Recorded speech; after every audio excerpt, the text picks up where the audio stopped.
Hello students, today we will continue with the part 2 of osmoregulation. पिछली class में हमने osmoregulation क्या है ये समझा था. So what was osmoregulation? Osmoregulation वह प्रोसेस है जिससे ऑर्गेनिजम्स की बॉडी में वाटर और इलेक्ट्रोलाइट बैलेंस रेगुलेट होता है टू मेंटेन दी होम्योस्टेसिस. सम स्थिति को बनाए रखने के लिए ऑस्मोरेगुलेशन एक प्रोसेस है ऑर्गेनिज्म की बॉडी में जिसमें वाटर और इलेक्ट्रोलाइट बैलेंस रेगुलेट होता है. पिछली क्लास में हमने टाइप्स ऑफ ऑस्मोरेगुलेशन भी स्टडी किए थे. हमने देखा था दो तरह के ऑर्गेनिजम्स होते हैं, ऑस्मोरेगुलेटर्स and ऑस्मोकन्फर्मर्स.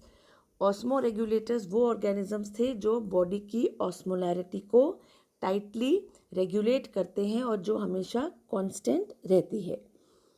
ऑस्मोकन्फर्मर्स on the other hand वो ऑर्गेनिजम्स थे जो कि मैच करते थे अपनी बॉडी को ऑस्मोलैरिटी को to the environment.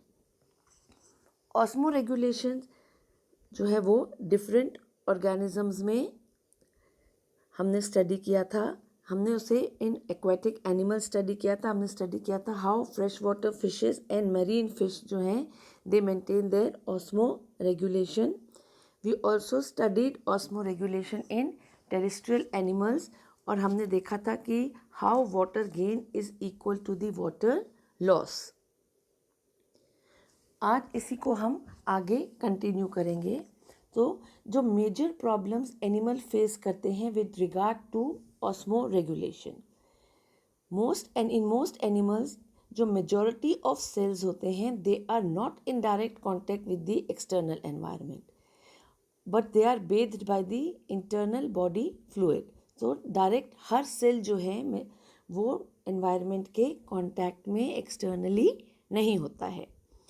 Homeostatic mechanisms जो हैं एनिमल में वो बॉडी फ्लूइड्स के चेंजेस में बाधा डालते हैं जो हार्मफुल एक्सटर्नल एनवायरनमेंट से प्रोटेक्शन देते हैं और इंट्रासेल्युलर कंपार्टमेंट्स के बीच क्विक एक्सचेंज को रोकते हैं. The cells of animals cannot survive without additional water gain or water loss. Water जो है वो कंटिन्यूसली एंटर करता है, सेल के बाहर भी जाता रहता है via the plasma membrane. That means जो पानी अंदर आ रहा है और जो पानी का लॉस हो रहा है उसका एक बैलेंस होना भी ज़रूरी है. एनिमल सेल्स जो हैं वो स्वेल कर जाते हैं अगर नेट अपटेक वाटर का ज़्यादा होता है और स्वेल करके वो बर्स्ट भी हो जाते हैं. लेकिन अगर वाटर का लॉस होता है तो एनिमल्स जो हैं वो मर जाते हैं. अदर प्रॉब्लम्स जो एसोसिएटेड होती हैं ऑस्मोरेगुलेशन की they our body and environmental temperatures. Enzyme activity जो है वो बॉडी फंक्शंस में 0 डिग्री सेंटीग्रेड से 40 डिग्री सेंटीग्रेड तक होती है. The way animals deal with the temperature and regulating it is by way of water loss. So animals जो hot environments में होते हैं उन्हें they need to limit the amount of water loss due to evaporation and respiration. Evaporation और respiration से जो water का loss होता है उसको हॉट एनवायरनमेंट कंडीशंस में एनिमल्स को लिमिट करना होता है. The importance of water in temperature regulating leads to the conflicts and compromises between physiological adaptations to environmental temperatures and osmotic stresses in terrestrial animals. So, temperature regulation में water की importance जो है वो environmental temperature के प्रति physiological adaptations और animals में osmotic stresses के लिए संघर्ष और समझौते का कार्य करती है. नाउ द मेजर स्ट्रक्चर्स जो इन्वॉल्व होते हैं ऑस्मोरेगुलेशन में ऑर्गेनिजम्स के, they are the integument. Integument जो है it functions in osmoregulation by acting as a barrier between the extracellular compartment and the environment to regulate water gain and water loss. ये हमने पहले भी मैंने आपको लास्ट लेक्चर में समझाया था. इंटेग्यूमेंट जो है वो वाटर लॉस को प्रिवेंट करता है. जो परमिएबिलिटी होती है इंटेग्यूमेंट की टू वाटर एंड सॉल्यूट्स वो एनिमल टू एनिमल वेरी करती है। सेकेंड इंपॉर्टेंट स्ट्रक्चर जो होते हैं वो होते हैं रेस्पिरेटरी सरफेसेस। रेस्पिरेटरी सरफेसेस जैसे कि लंग्स में एल्वियोलाई होते हैं और गिल्स में, एक्वेटिक एनिमल्स के गिल्स में they serve in osmoregulation. Respiratory surfaces जो है they are the chief avenues for excretion of carbon dioxide and also metabolic wastes as well as other gaseous waste in the animals. Then there are salt glands. Elasmobranchs में, marine birds में और reptiles में they have a structure called a salt gland to secrete sodium chloride from their bodies. These animals require a lower internal sodium chloride concentration than the surrounding sea water। जिस समुद्री जल में वो रहते हैं उससे इंटरनल जो सोडियम क्लोराइड की कंसंट्रेशन है वो उन्हें कम चाहिए होती है। This causes a concentration gradient, जिसकी वजह से इन्फ्लक्स ऑफ सॉल्ट जो है वो होता है। इसलिए therefore they need a way to secrete it, and this is done by the salt glands. Then we have the Malpighian tubules. Insects में एक मेल्फिजियन ट्यूब्यूल्स का नेटवर्क होता है जो पूरी बॉडी कैविटी में स्प्रेड होता है and it is attached to the alimentary canal between the midgut and hindgut. Then we have the kidneys. Kidney जो है वो मेन ऑर्गन होता है which is involve in maintaining water balance and excreting harmful substances in mammals. Now, how osmoregulation is achieved in humans? Kidney जो है वो main organ होता है responsible for osmoregulation in humans. पानी, अमीनो एसिड्स और glucose they are reabsorbed by the kidneys. जब water level body में high होता है तो it releases a large amount of hypotonic urine, but जब वाटर लेवल लो हो जाता है बॉडी में तो it retains the water and it produces a low amount of hypertonic urine.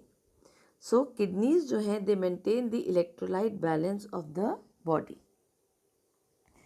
Now osmo regulations in humans को समझने के लिए इस डायग्राम को हम स्टडी करते हैं। वाटर कंटेंट जो है बॉडी में अगर वो बहुत ज़्यादा हो जाता है, too much water is there, तो water content in the blood is high. ठीक है, हाई हो जाता है तो लेस एडीएच जो है वो प्रोड्यूस होता है और उसकी वजह से लो वॉल्यूम ऑफ वाटर जो है it is reabsorbed by the kidney. तो उससे क्या होगा, यूरिन का आउटपुट जो है वो हाई हो जाएगा। ऑन द अदर हैंड अगर too much of salt is there, too much of salt और स्वेटिंग इज़ देयर, तो वाटर कंटेंट ऑफ ब्लड जो है वो लो हो जाएगा, कम हो जाएगा वाटर का कंटेंट। उस केस में एडीएच जो है वो ज़्यादा सिक्रीट होगा, brain will produce more anti diuretic hormone. उस केस में हाई वॉल्यूम ऑफ ब्लड जो है इट विल बी, वाटर जो है it will be reabsorbed by the kidney. इसका रिजल्ट क्या होगा, यूरिन का आउटपुट लो होगा, तो hypertonic urine in low amount जो है वो प्रोड्यूस होगी। So this is how osmoregulation is done in humans. इस डायग्राम को हम लोग इस तरीके से भी स्टडी कर सकते हैं। ये जो एक्सक्रीशन का प्रोसेस है इसको हम जब फिजियोलॉजी ऑफ एक्सक्रीशन स्टडी करेंगे तो उसमें डिटेल्स में लेंगे, अभी हम उसको ब्रीफली लेते हैं। तो नॉर्मल ब्लड ऑस्मोटिक कंसंट्रेशन जो है उसमें अगर decrease in body osmotic concentration होता है तो it is detected by the hypothalamus. तो हाइपोथैलेमस जो करता है it increases the anti diuretic hormones secretion. उससे वाटर का रीएब्जॉर्प्शन जो है नेफ्रॉन्स में वो भी बढ़ जाता है। सॉल्ट का रीएब्जॉर्प्शन जो है वो नेफ्रॉन्स में कम हो जाता है।